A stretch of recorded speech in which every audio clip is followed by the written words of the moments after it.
A guy spent 5 years traveling all around the world making a documentary on native dances. At the end of this time, he had every single native dance of every indigenous culture in the world on film. Or so he thought. He wound up in Australia, in Alice Springs, so he popped into a pub for a well-earned beer. He got talking to one of the local Aborigines and told him about his project. The Aborigine asked the guy what he thought of the butcher dance. "Butcher dance?" he said, confused. "What's that?" "What? You didn't see the butcher dance?" "No, I've never heard of it." "Mate, you're crazy," the Aborigine replied. "How can you say you filmed every native dance if you haven't seen the butcher dance?"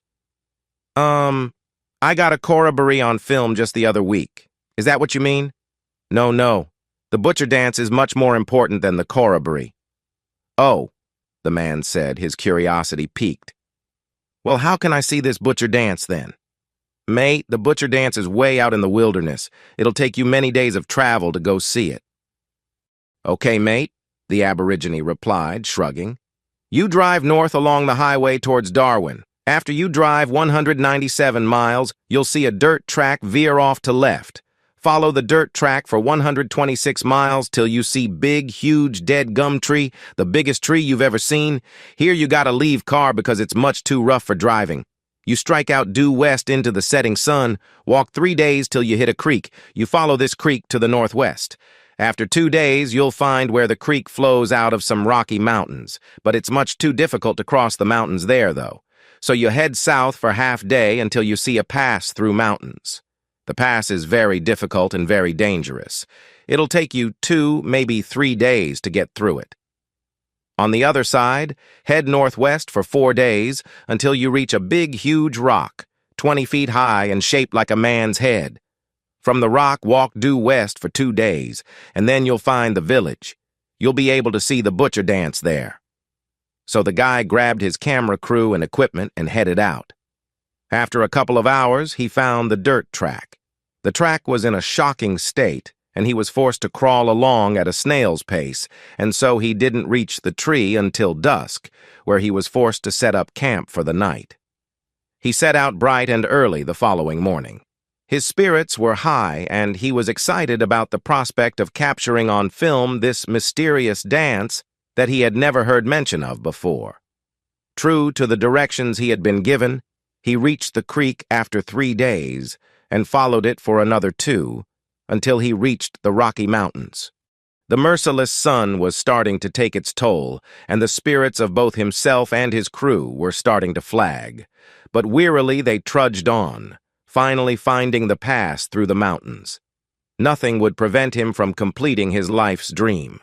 The mountains proved to be every bit as treacherous as their guide had said, and at times they despaired of ever getting their bulky equipment through. But after 3.5 days of back-breaking effort, they finally forced their way clear and continued their long trek. When they reached the huge rock, 4 days later, their water was running low and their feet were covered with blisters, but they steeled themselves and headed out on the last leg of their journey. 2 days later, they virtually staggered into the village. To their relief, the natives welcomed them and fed them and gave them fresh water, and they began to feel like new men.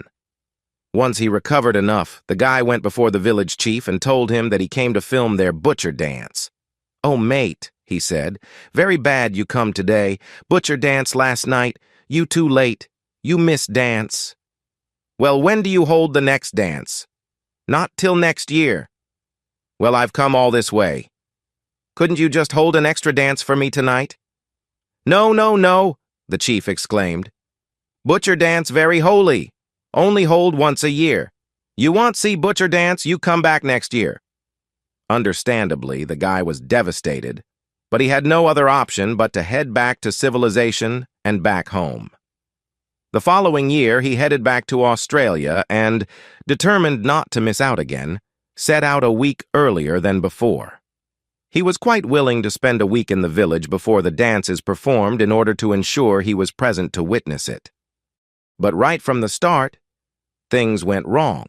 Heavy rains that year turned the dirt track to mud, and the car got bogged down every few miles.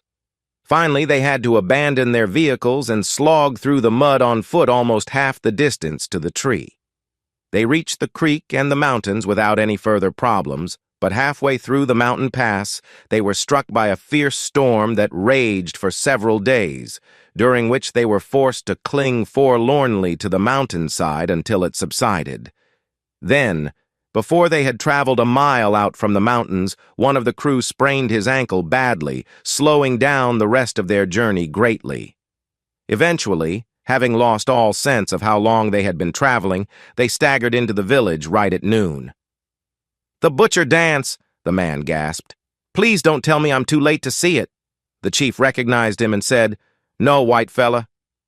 Butcher dance performed tonight. You come just in time." Relieved beyond measure, the crew spent the rest of the afternoon setting up their equipment and preparing to capture the night's ritual on celluloid. As dusk fell, the natives started to cover their bodies in white paint and adorn themselves in all manner of birds' feathers and animal skins. Once darkness had settled fully over the land, the natives formed a circle around a huge roaring fire. A deathly hush descended over performers and spectators alike as a wizened old figure with elaborate swirling designs covering his entire body entered the circle and began to chant. "What's he doing?" the man whispered to the chief. "Hush," the chief whispered back.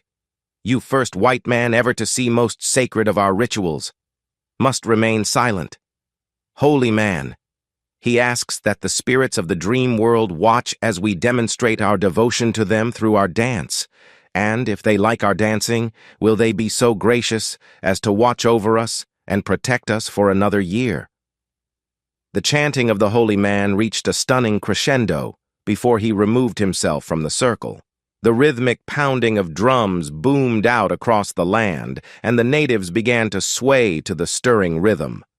The guy became caught up in the fervor of the moment himself. This was it. He realized beyond all doubt that his wait had not been in vain. He was about to witness the ultimate performance of rhythm and movement ever conceived by mankind. The chief strode to his position in the circle and in a big booming voice started to sing, "You put your right arm in. You put your right arm out. You put your right arm in and you shake it all about."